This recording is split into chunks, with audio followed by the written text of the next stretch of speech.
India people and economy book के अंदर जो 6 चैप्टर है वाटर रिसोर्सेज, आज से हम उसका रिवीजन करेंगे। चलिए शुरू करते हैं। वाटर रिसोर्सेज, जल संसाधन।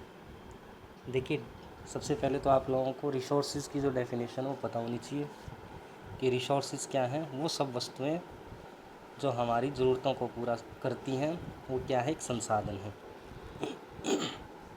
तो इस तरीके से हम अगर देखें तो वाटर भी क्या है, हमारी बहुत सी ज़रूरतों को, दैनिक जीवन की जो बहुत सी ज़रूरतें हैं उनको पूरा करता है। इस वजह से इसको भी एक रिसोर्स माना है। चलिए जानते हैं इस चैप्टर के बारे में। Do you know, do you think that what exist today will continue to be so? क्या आप सोचते हैं कि जो आज वर्तमान में है वो हमेशा ऐसा ही रहेगा? और the future is going to be different in some respect, या फिर भविष्य के कुछ जो एस्पेक्ट हैं, पक्ष हैं, उनमें कुछ अंतर होने जा रहा है। क्या आप ऐसा सोचते हैं? यानी कि ये निश्चित है कि वर्तमान के अंदर जो चीज़ें हैं उनमें एक परिवर्तन देखने को मिलेगा आने वाले समय के अंदर। It can be said with some certainty that the societies will witness demographic transition. देखिए, कुछ निश्चितताओं के साथ ये कहा जा सकता है कि समाज क्या है, जो डेमोग्राफिक ट्रांजिशन है, यानी कि जनांकी जो परिवर्तन है, इसके अलावा geographical shift of population, technological advancement, degradation of environment and water scarcity. तो इसमें बताया है कि समाज जनांकी की परिवर्तन, जनसंख्या का भौगोलिक जो स्थानांतरण, टेक्नोलॉजी के अंदर जो डेवलपमेंट है, प्रौद्योगिकी के अंदर जो उन्नति, पर्यावरण का निम्नीकरण और जल अभाव का साक्षी होगा। ये निश्चित रूप से ये कहा जा सकता है कि जो वर्तमान में जो समाज है उसके अंदर इस तरीके के जो बदलाव हैं वो देखने को मिलेंगे।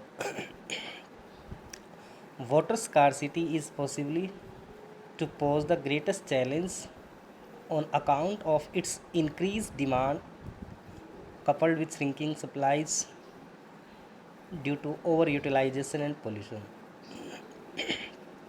अब ये बताया है जल की जो कमी है संभवतः क्यों होती है, इसकी बढ़ती हुई मांग, इसका अति उपयोग और साथ साथ पॉल्यूशन के कारण, प्रदूषण के कारण इसकी जो घटती आपूर्ति के आधार पर ये सबसे बड़ी चुनौती हमारे सामने है।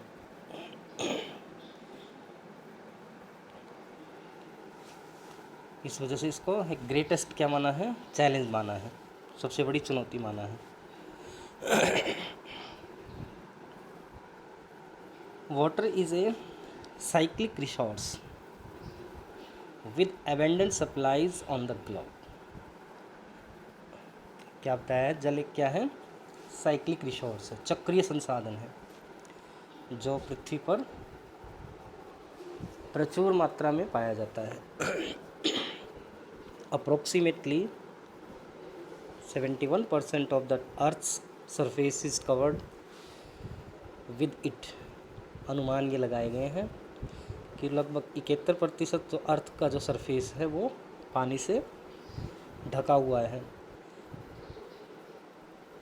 बट फ्रेश वाटर कंटिन्यूस और constitutes only about 3% of the total water. किंतु इसमें जो फ्रेश वाटर है, यानी कि जो अलवणीय जल है, अलवणीय जल, कुल जल का केवल कितना बताया, only about 3% of the total water. कुल जल का केवल 3% है, यानी कि ऐसा पानी जो अलवणीय है, जिसमें नमक की मात्रा कम है, इस प्रकार का जो पानी है वो केवल 3% ही है। तो हम लोग देखते हैं कि वैसे तो बोलने के लिए तो ये कहा जाता है कि क्या है, अर्थ के सरफेस के ऊपर 71% वाटर है। समझिए इसको। कह रहा है कि 71% of earth surface is covered with water, किंतु जो फ्रेश वाटर है continues only about 3% of the total water, यानी कि कुल जो उपलब्ध जल है उसका केवल 3% हिस्सा ही क्या है, अलवणीय जल है। In fact very small proportion of fresh water is effectively available for human use।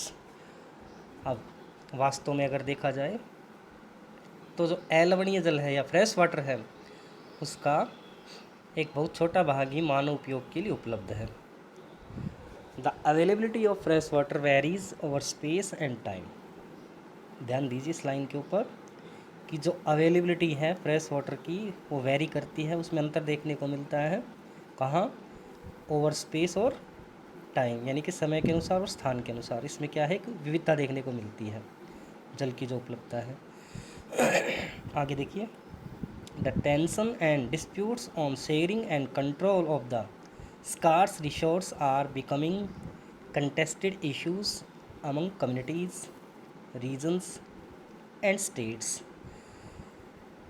अब इस वजह से इस दुर्लभ संसाधन के बंटवारे को लेकर और इसके नियंत्रण को लेकर आपस में क्या देखने को मिलते हैं, तनाव, लड़ाई झगड़े, या इसके अलावा जो डिफरेंट जो स्टेट्स हैं उनके बीच विवाद, ये परिस्थितियाँ क्रिएट होती हैं।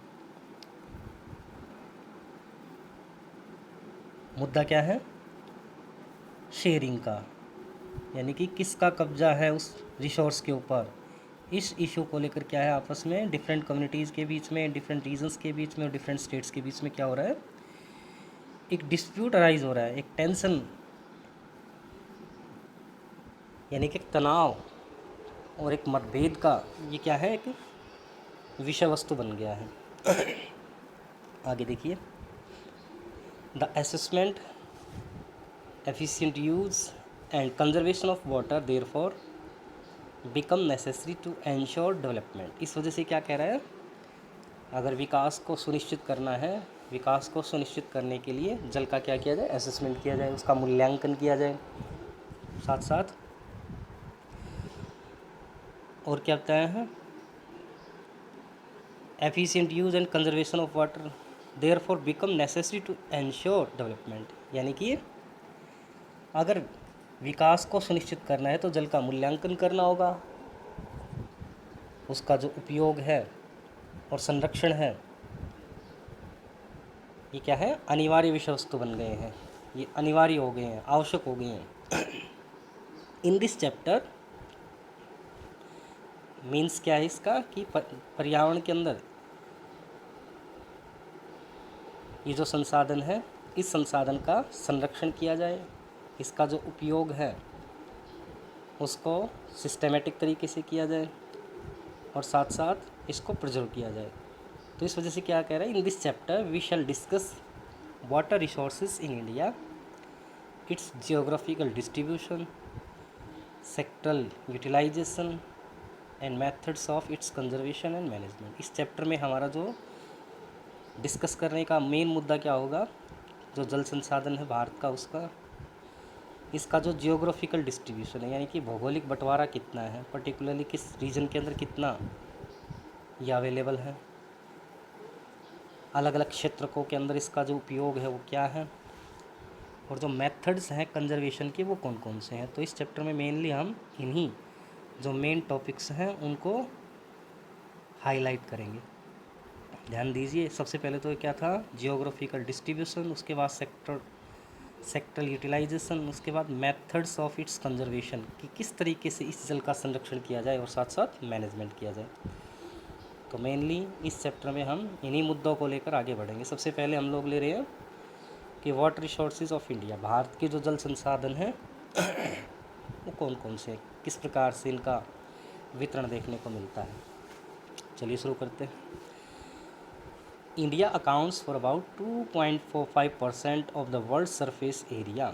देखिए, भारत में विश्व के जो सरफेस एरिया का अगर जिक्र किया जाए, धरातलीय क्षेत्रफल का अगर जिक्र किया जाए तो 2.45% है। मैं एक डायग्राम बना के, पाई चार्ट बना के आप लोगों को समझाना चाहूँगा यहाँ, छोटा सा समझिए इसको। सपोज कीजिए ये क्या है, टोटल लैंड बाउंड्री है वर्ल्ड की। अब इसके अंदर क्या कह रहा है, केवल 2.4%, कितना होता है 2.45% जो हिस्सा है वो लैंड का कवर किए हुए इंडिया,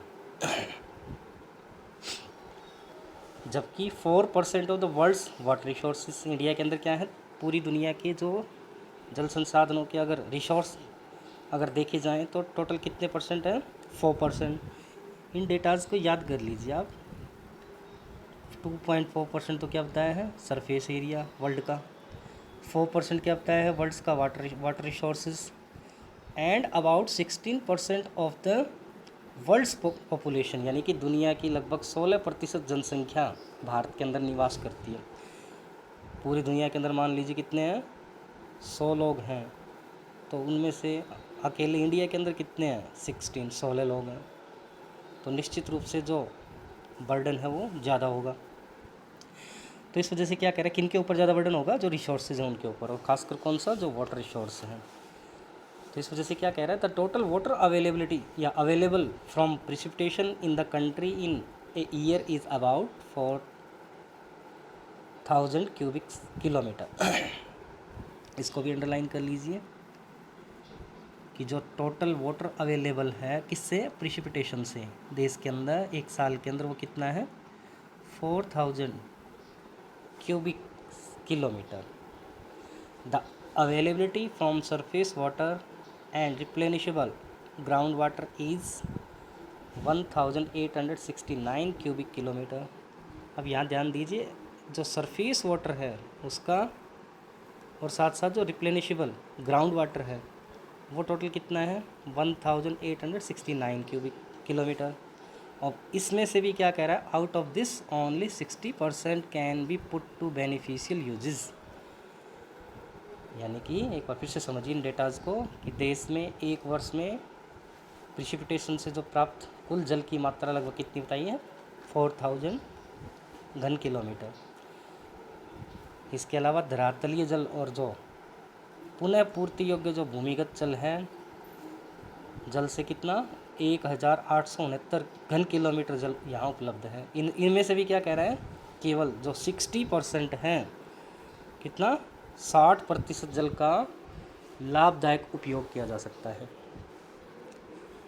तो इस तरीके से हमने कुछ डेटाज देखे। तो इस वजह से क्या कह रहा है, thus the total utilisable water resources in the country is only 1120 cubic kilometre. इस वजह से भारत के अंदर अगर देखा जाए तो जो टोटल यूटिलाइजेबल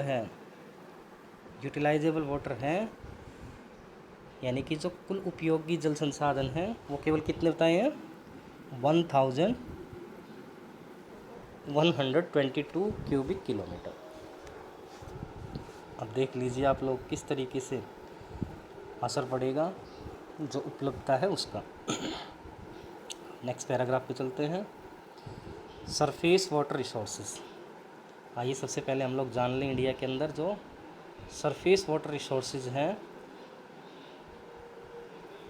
वो कितना है, यानी कि जो भूमिगत जल है, भूम जल संसाधन है। There are 4 major sources of surface water. अब भारत में जो सोर्स बताए हैं सरफेस वाटर के वो 4 बताए हैं, कौन कौन से हैं वो। सबसे पहले देखिए, these are rivers, lakes, ponds, tanks. ये किसके हैं, major source of surface water के, कौन कौन से बताए हैं, एक तो रिवर हो गया, लेक्स हो गया, पॉन्ड्स हो गया और टैंक्स। यानी कि 4 क्या है, मेजर सोर्स बताए हैं सरफेस वाटर के इंडिया के अंदर।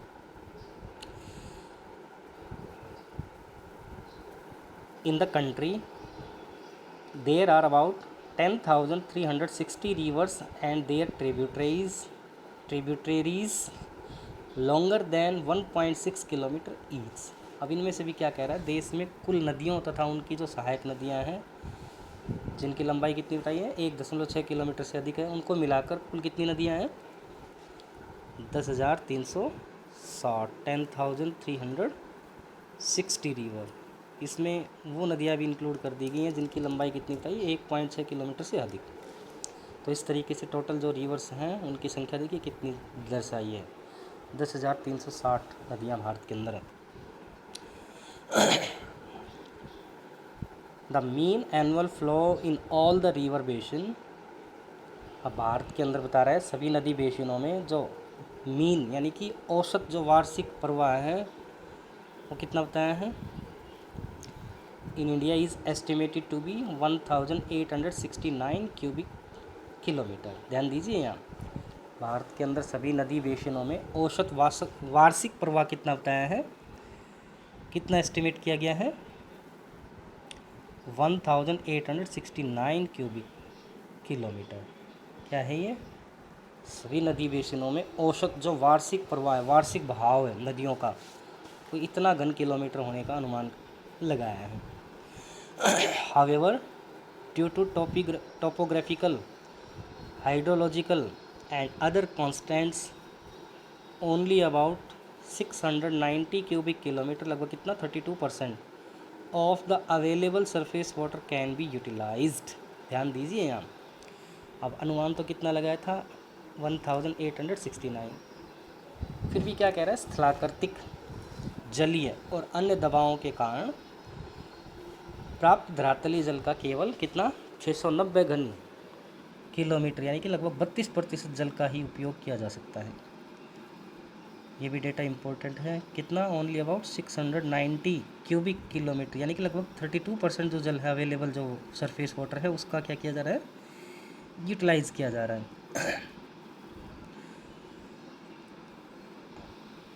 Water flow in a river depends on size of its catchment area और river basin and rainfall within its catchment area. अब ये बता रहा है कि नदी में जल का जो बहाव है इसके जल ग्रहण क्षेत्र के यानी कि जो कैचमेंट एरिया है उसके आकार अथवा नदी बेसिन और इस जल ग्रहण क्षेत्र में, इस कैचमेंट एरिया में हुई कितनी जो बारिश है उस पर निर्भर करता है। क्या निर्भर कर रहा है, जो नदी के जल का जो प्रवाह बहाव है वो किन के ऊपर निर्भर है, ये कुछ फैक्टर बताए इनके ऊपर। तो इस वजह से आगे देखिए,